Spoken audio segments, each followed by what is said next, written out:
So why did George Lucas sell Star Wars? Stick around, I'm about to tell you.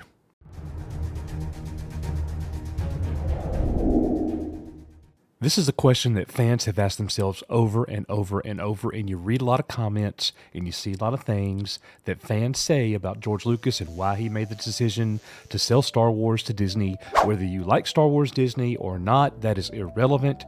Let's get into the actual nuts and bolts of why George Lucas sold Star Wars, and we're going to hear from George Lucas.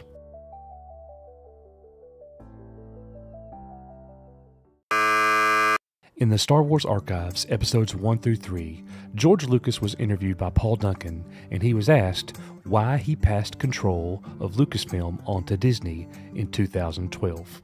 George Lucas said, "At that time I was starting the next trilogy. I talked to the actors and I was starting to gear up. I was also about to have a daughter with my wife. It takes 10 years to make a trilogy.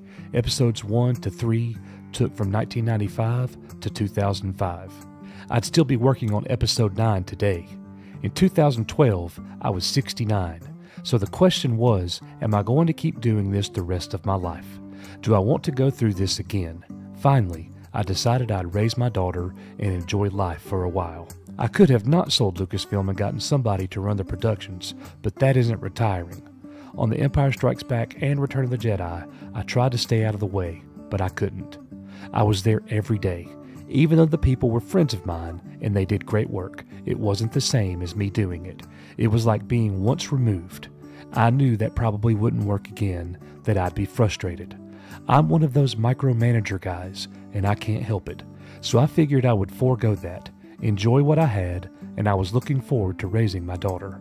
Also, I wanted to build a museum, which I'd always wanted to do, so I was thinking, if I don't do this now, I'll never get that done.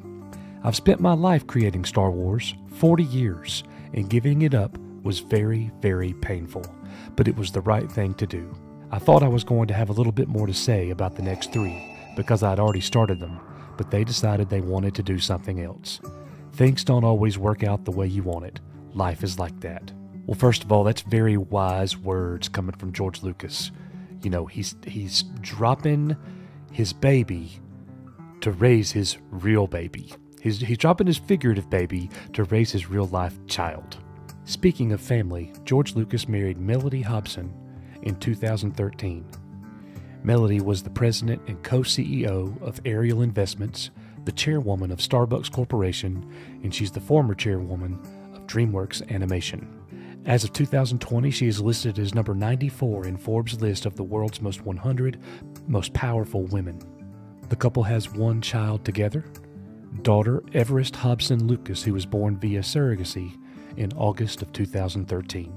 For a whole lot of us guys, it's painful when we think about the selling of this franchise, this IP, over to Disney, and it not being exactly what we all would have wanted. It's been kind of heartbreaking. And what makes it even worse is when we read George Lucas's words, where he talked about how painful it was for him to pull the trigger and to let it go. Well, I just want to say, thank you, George, for everything that you've done.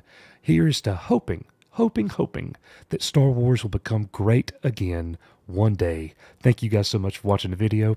We'll see you guys on the next one.